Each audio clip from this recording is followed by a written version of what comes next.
पल पल होगा सवाल, हर कोई बेनकाब, पल पल होगा सवाल, हर कोई बेनकाब, जनमत कर रही पुकार, सच छुपता नहीं। बेगूसराय क्रांति की धरती है, हम सर पे भी उठाते हैं और पटक के भी दिखाते हैं कि बेगूसराय के स्वाभिमान के लिए, बेगूसराय के सम्मान के लिए मैं भी बोल रहा हूं कि मैं भी राकेश सिन्हा, लेकिन राकेश सिन्हा को गिरिराज सिंह जी के द्वारा मां बहन की गाली देना, तिरस्कृत करना, अपमानित करना, मैं भी राकेश सिन्हा बस यही कहना चाहूंगा। राकेश सिन्हा बेगूसराय का बेटा है, राकेश सिन्हा के साथ नाइंसाफी हुई है। एक तरफ अमीर, दूसरा तरफ गरीब, एक तरफ बाहरी, दूसरा तरफ बेगूसराय का। आप खाली झंडा उठा के देश के राष्ट्रवादी बनते हैं, हम तो देश के लिए तिरंगा, हम लहराने के लिए, तिरंगे के लिए हम जान कुर्बान करने के लिए हमेशा तैयार हैं। गिरिराज सिंह जी को तो पता होगा ना कि कौन कौन देशद्रोही हैं जिससे वोट नहीं मांगते। बेगूसराय जो हमारे दिल में, आप ऐसा इसलिए कर रहे हैं कि आप बेगूसराय के नहीं हैं।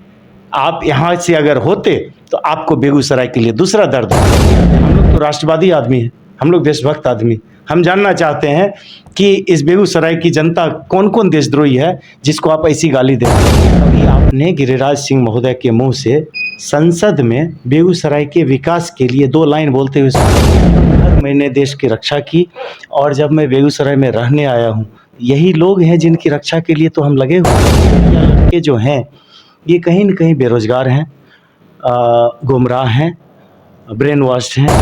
निर्णय मेरे हाथ में नहीं है, जो मुद्दा था वो मैंने बता दिया। उस व्यक्ति की सजा है कि उसको सत्ता से बेदखल किया जाए। उस व्यक्ति के खिलाफ में जो भी हो सकता है अपने स्तर से तन मन धन से मैं उस व्यक्ति की पराजय के लिए लगा हुआ। 13 मई को जब चुनाव होगा तो आप देखेंगे कि उस व्यक्ति को सत्ता में जिसको बने रहने का हक नहीं है, शायद वो सत्ता से बेदखल हो जाए। मैं गिरिराज सिंह को एक अयोग्य नेता मानता हूँ, एक अयोग्य सांसद मानता हूँ। उन्होंने बेगूसराय के विकास के लिए कुछ नहीं किया, बेगूसराय के स्वाभिमान के साथ उन्होंने खिलवाड़ किया है, बेगूसराय के सम्मान के साथ खिलवाड़ किया। उनके इर्द गिर्द जो 15-20 लोग घिरे हुए हैं, सिर्फ उन लोगों को उन्होंने आर्थिक रूप से और सामाजिक रूप से फायदा पहुंचाया। अदरवाइज गिरिराज सिंह से मेरी कोई दुश्मनी नहीं है, ना गिरिराज सिंह से मेरी कोई दुश्मनी है, और ना मैं किसी राजनीतिक दल में। मैं गिरिराज सिंह के खिलाफ में कहीं तक जाने के लिए तैयार हूं, उनको चुनावी रूप से हराने के लिए। लेकिन वो हार जाए, उनके चरण स्पर्श करके मैं बोलूंगा अब आप माफ कर दीजिएगा, अब आप हार गए, मेरा प्रण पूरा। ये यहाँ की भोली भाली जनता को बेवकूफ़ बनाने वाली बात है, मैं बेवकूफ़ नहीं बनूंगा। यहाँ पर गंगा के ऊपर सिमरिया पुल जो है 10 साल से बन ही रहा है। 2014 के चुनाव में भी उसी पुल को दिखाया गया, 19 में भी उसी को दिखाकर वोट लिया गया, अभी भी वो बन ही रहा है। पता नहीं कब तक बनेगा। अगर जीत गया तो मैं शाम्भू पुल भी बनाऊंगा। शाम्भू पुल बनाऊंगा तो अभी तक क्या किया? यूनिवर्सिटी की मांग हुई कि अगर दिनकर यूनिवर्सिटी बन जाए तो हमारा बहुत सारा इसका अच्छा हो जाएगा, लेकिन दिनकर यूनिवर्सिटी के लिए उन्होंने कोई दिलचस्पी भी नहीं ली, उनकी नीयत ही नहीं है विकास की। नमस्कार, आप देख रहे हैं बीटी न्यूज बिहार, मैं हूं आपके साथ दीपक कुमार राय। बात बेबाक सच के साथ। बेगूसराय लोकसभा चुनाव, बेगूसराय लोकसभा चुनाव का जो मौजूदा समय है वह सरगर्मी दिन प्रतिदिन जो है तेज होती जा रही है, और तेजों के बीच जो है कई बातें सामने आ रही है। आज हम जिस शख्सियत के साथ मौजूद हैं यह विंग कमांडर रंजीत कुमार हैं, और हम आपको बता दें कि बीते दिनों जो है भाजपा के आईटी सेल वालों ने इन्हें जान से मारने की धमकी दी, और जिसके बाद यह जो है रंजीत कुमार चर्चा का विषय बन गए। और साथ ही जो है बेगूसराय लोकसभा चुनाव 13 मई को होना है, और 13 मई से पूर्व 25 तारीख तक नामांकन चल रहा था। नामांकन में 14 प्रत्याशियों ने नामांकन किया, लेकिन मुख्य तौर पर बेगूसराय में जो है सिर्फ 2 प्रत्याशियों के बीच कांटे की टक्कर होने वाली है। एक तो बेगूसराय के सांसद सह केंद्रीय मंत्री गिरिराज सिंह, जिन्होंने बेगूसराय में 5 साल कार्यकाल दिया, साथ ही नवादा के भी वो सांसद रहे, बिहार सरकार में मंत्री भी रहे, केंद्र सरकार में भी मंत्री रहे, और उन्होंने 5 मंत्रालय को संभाला। और साथ ही दूसरी तरफ जो है बछवाड़ा विधानसभा के विधायक अवधेश राय, पूर्व विधायक, क्योंकि 15 साल उनका बछवाड़ा विधानसभा में कार्यकाल चला, और जो अब जो है महागठबंधन के प्रत्याशी के रूप में जो है चुनावी मैदान में है। तो बेगूसराय में जो है एनडीए और इंडिया गठबंधन गठबंधन के बीच टक्कर होने वाली है। इन तमाम बातों पर हमारे साथ मौजूद हैं विंग कमांडर रंजीत कुमार। बेशक आप इनसे अवगत होंगे और इन्होंने बीटी न्यूज बिहार के प्लेटफॉर्म के माध्यम से कई बातों को सामने भी रखा। हमारे ब्यूरो चीफ पंकज भट्ट जी से जब इनकी बातचीत हुई थी तो कई बात इन्होंने सामने रखा। इन तमाम बातों पर हम इनके साथ चर्चा करेंगे। सर्वप्रथम सर, बीटी न्यूज बिहार में आपका बहुत बहुत स्वागत है। धन्यवाद, आपका भी अभिनंदन। सर, सबसे बड़ा प्रश्न चिन्ह है कि बीते दिनों एक मामला बहुत तेजी से प्रकाशित हुआ था कि आपको भाजपा के आईटी सेल वालों ने जान से मारने की धमकी दी, लेकिन उन मामलों पर आपने संज्ञान नहीं लिया। सर नहीं, मैंने जरूर संज्ञान लिया। इस बात को मैंने मीडिया के माध्यम से भी बताया और जो संज्ञान लेना चाहिए वो मैंने लिया हुआ है, उसको डिस्क्लोज करने की आवश्यकता नहीं है। मैंने ये बात भी कहा कि जिन लड़कों के द्वारा इस तरह की धमकी दी गई थी, मैं उनके खिलाफ में किसी कानूनी कार्रवाई का पक्षधर नहीं रहा, क्योंकि वो बच्चे हैं, हमारे बेगूसराय के ही हैं। बेगूसराय मेरे दिल में है, बेगूसराय का विकास मेरे दिल में है। जीवन भर मैंने देश की रक्षा की और जब मैं बेगूसराय में रहने आया हूँ, यही लोग हैं जिनकी रक्षा के लिए तो हम लगे हुए थे। तो अब यहाँ रहने आने के बाद मैं अपने लोगों के खिलाफ में उस ढंग की, क्योंकि ये बच्चे या लड़के जो हैं ये कहीं न कहीं बेरोजगार हैं, गुमराह हैं, ब्रेन वॉश्ड हैं। तो मैंने जब अपने हिसाब से सोचा कि इनकी गलती नहीं है, जिस व्यक्ति की गलती है इसके पीछे, उसके खिलाफ मेरे पास ना कोई सबूत है, ना मैं उसको अगर जो कुछ करना चाहूँ भी तो मैं क्या करूँगा? मैं तो शिकायत ही कर सकता हूँ। अगर कोई व्यक्ति बहुत ताकतवर होता है तो उसके खिलाफ में आप शिकायत करें और वो भी बिना सबूत और गवाह के, तो वो एक तरह से ठंडे बस्ते में चला जाता है। तो मैंने एक दूसरा रास्ता चुना और मैंने ये सोचा कि कानून की अदालत नहीं, जनता की अदालत में उस व्यक्ति को सज़ा मिले।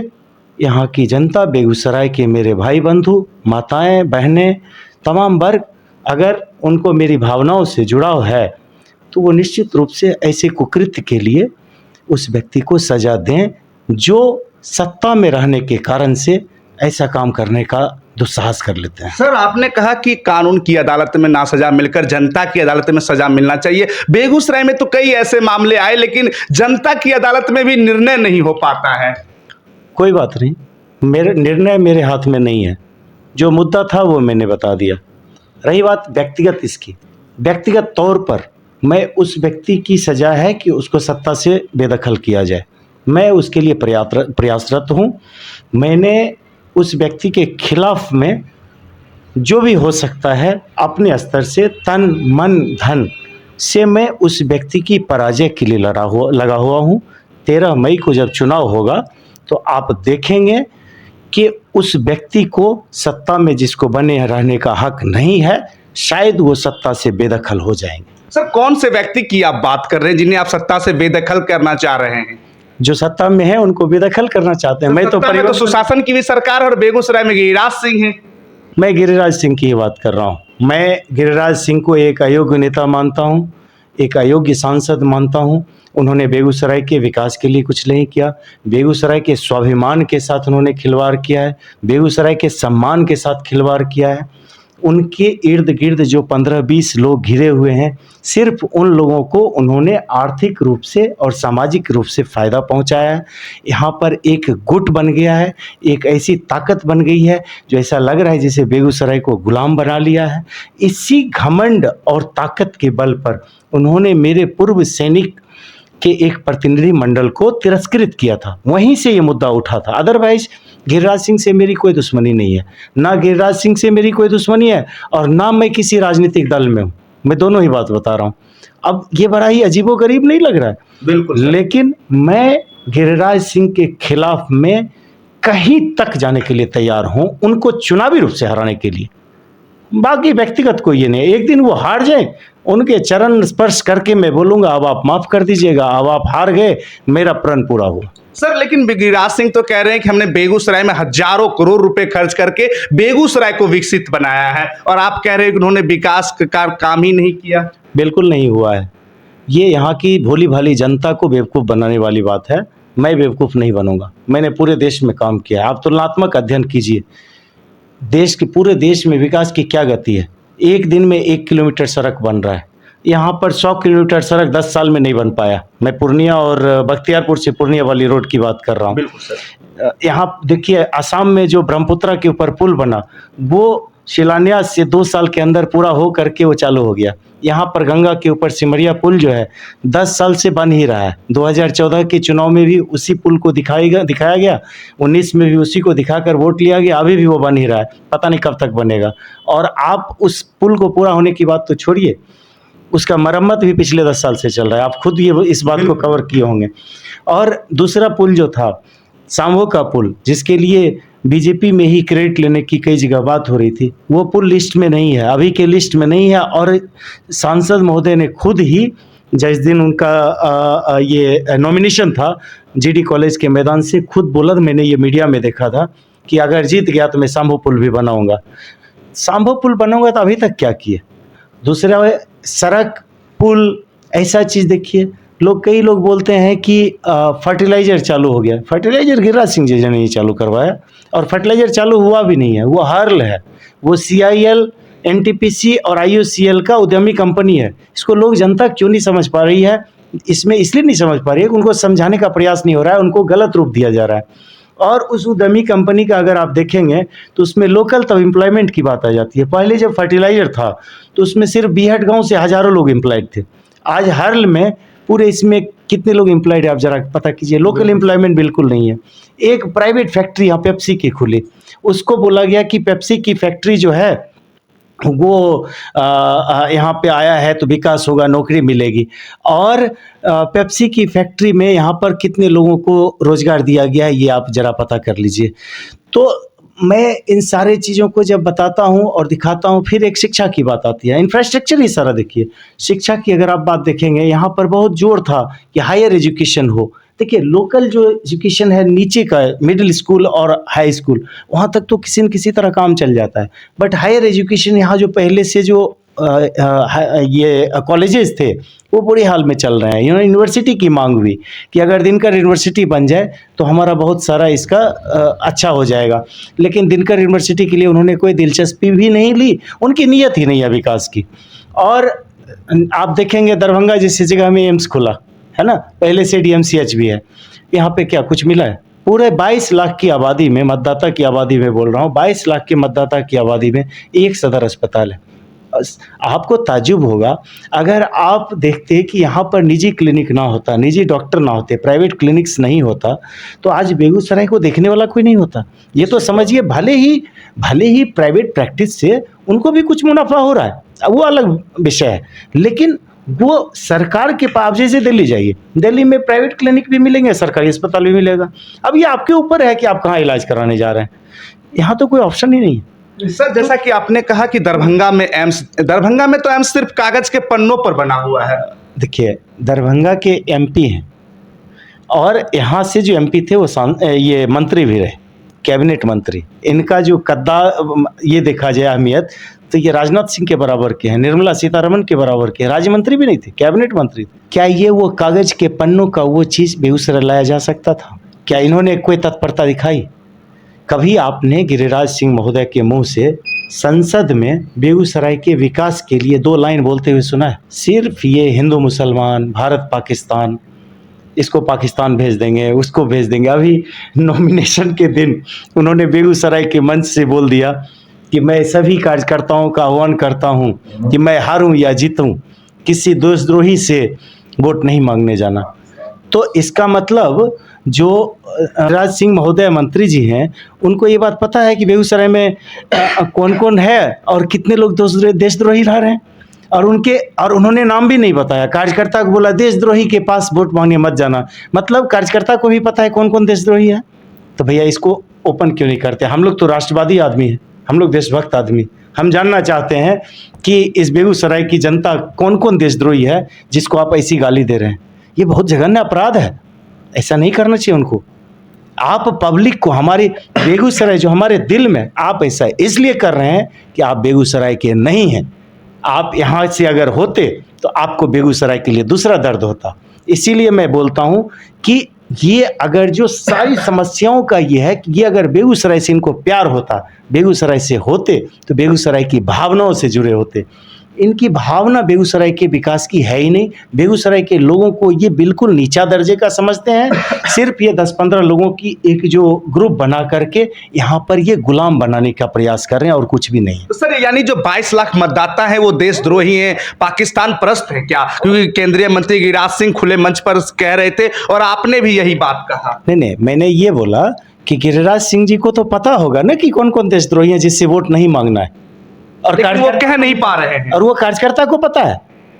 जो मंच से बोला गया है तो कार्यकर्ता को पता है, लिस्ट पता है कि कौन कौन लोग देशद्रोही हैं। उनके पास वोट मांगने नहीं जाना है, शायद वो नहीं गए होंगे। तो उस देशद्रोही के लिस्ट को पब्लिक करने में क्या दिक्कत है? हम लोग जानना चाहते हैं कि हमारे समाज में कौन कौन देशद्रोही रह रहा है, हम उससे बच के रहेंगे। भैया हमारी भी देश का सवाल है। आप खाली झंडा उठा के देश के राष्ट्रवादी बनते हैं, हम तो देश के लिए तिरंगा, हम लहराने के लिए, तिरंगे के लिए हम जान कुर्बान करने के लिए हमेशा तैयार रहें। तो हमारे लिए इस तरह का चीज बहुत जघन्य अपराध है। सर बेगूसराय में 14 प्रत्याशियों ने नामांकन दर्ज कराया है। उन 14 में जो है बेगूसराय के लिए विकल्प की तलाश अभी है। लोग तो कह रहे हैं गिरिराज के, लोग कह रहे हैं अवधेश राय, तो उनके अलावा अन्य प्रत्याशियों का भी नाम सामने आ रहा है। लेकिन मुख्य तौर पर बेगूसराय के लिए विकल्प क्या होना चाहिए? देखिए भैया, लोकतंत्र है, ये चुनावी पर्व है, महापर्व है। हम सबका फर्ज होता है कि मतदान करें, और इसी तरह मेरा अधिकार है कि मैं भी चाहूँ तो अपने आप को चुनावी मैदान में पेश कर सकता हूँ। ये हमारा लोकतांत्रिक हक है, संवैधानिक हक है। कई तरह के लोग आए हैं, लेकिन मुख्य रूप से जो अभी जो पूरे देश में भी चल रहा है, 2 पार्टी का सिस्टम हो गया है। 2 गठबंधन मतलब 2 पार्टी।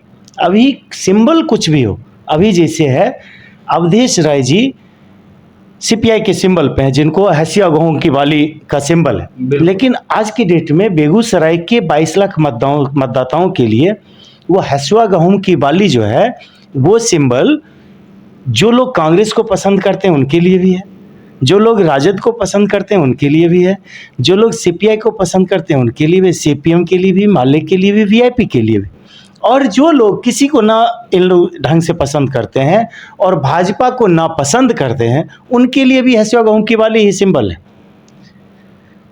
दूसरा है गिरिराज सिंह जी हैं, एक तरफ अमीर, दूसरा तरफ गरीब, एक तरफ बाहरी, दूसरा तरफ बेगूसराय का, एक तरफ धनवान, दूसरी तरफ बिल्कुल से लोगों के चंदा और नोट और वोट दोनों पर आश्रित रहने वाला व्यक्ति, एक तरफ शालीन व्यक्ति, चरित्रवान व्यक्ति, दूसरी तरफ आप देखेंगे, आप हमको तो ताजुब होता है कि 5-10 मिनट जब लोग बात कर लेते हैं तो खुद लोगों को मालूम हो जाता है कि हमारे सांसद महोदय बेगूसराय के नहीं है, कहीं और के हैं, क्योंकि उनकी शैली, भाषा, वो सब परिलक्षित। 10 मिनट तक तो थोड़ा सा छुपाया जा सकता है, उसके बाद वो आ जाता है सामने। तो 2 लोगों के बीच में मुकाबला है। इन 2 लोगों में से मैं स्वयं गिरिराज सिंह के खिलाफ में हूँ, तो स्पष्ट है कि मैं अवधेश बाबू के साथ में हूँ। इसमें तो कोई क्वेश्चनिंग वाली बात ही नहीं। सर मतदाताओं को क्या करना चाहिए? मतदाताओं को एकजुट हो करके सभी वर्गों को, गरीबों को, महिलाओं को, बहनों को, माताओं को, शिक्षकों को, कर्मचारियों को, घर में काम करने वाले तमाम तरह के मजदूर, चाहे वो मेसन हो, प्लम्बर हो, कारपेंटर हो, मोची की दुकान चलाने वाला हो, दुकान में काम करने वाला स्टाफ हो, ट्रक ड्राइवर हो, बस कंडक्टर हो, खलासी हो, क्लीनर हो, जीविका हो हमारे समाज की, आंगनवाड़ी में काम करने वाली हो, माताएं हो, सभी लोगों को अभी ये बेगूसराय के सम्मान के लिए, बेगूसराय के स्वाभिमान के लिए, बेगूसराय के विकास के लिए, गुलामी से आज़ादी के लिए हम सब को मिल करके जो महागठबंधन के उम्मीदवार हैं अवधेश कुमार राय, उनके पक्ष में मतदान करना चाहिए। ये मेरा व्यक्तिगत आकलन है और मेरा व्यक्तिगत विचार है। साथ में सर एक और मामला सामने आया। राज्यसभा सांसद, बेगूसराय के बेटा राज्यसभा सांसद जो है बिलख बिलख कर रो कर कह रहे थे कि उन्हें माँ बहन की गालियां दी, और उसके बाद वो विरोध का भी करने की क्षमता रख सकते थे, लेकिन उन्होंने विरोध नहीं किया और स्वयं जाकर अभी दिल्ली में बैठे हुए हैं। सर क्या कहना चाहेंगे? मैं भी राकेश सिन्हा बस यही कहना चाहूँगा।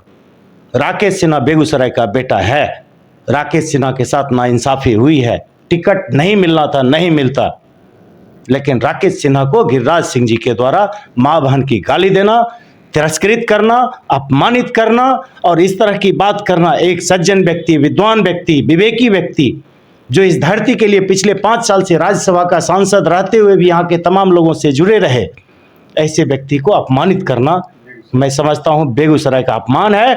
और इसीलिए मैं बोलता हूँ कि बेगूसराय के स्वाभिमान के लिए, बेगूसराय के सम्मान के लिए मैं भी बोल रहा हूँ कि मैं भी राकेश सिन्हा जी की मजबूरी होगी कि वो बेचारे फ्रंट लाइन पे आके गिरिराज सिंह का विरोध ना कर पाए, क्योंकि जो विचारधारा दोनों का दल से, मैं पार्टी, ना मेरी कोई राजनीति है ना मेरी कोई पार्टी है, मैं एक बेगूसराय का नागरिक हूं और मैं राकेश सिन्हा के अपमान का बदला लेना चाहता हूं।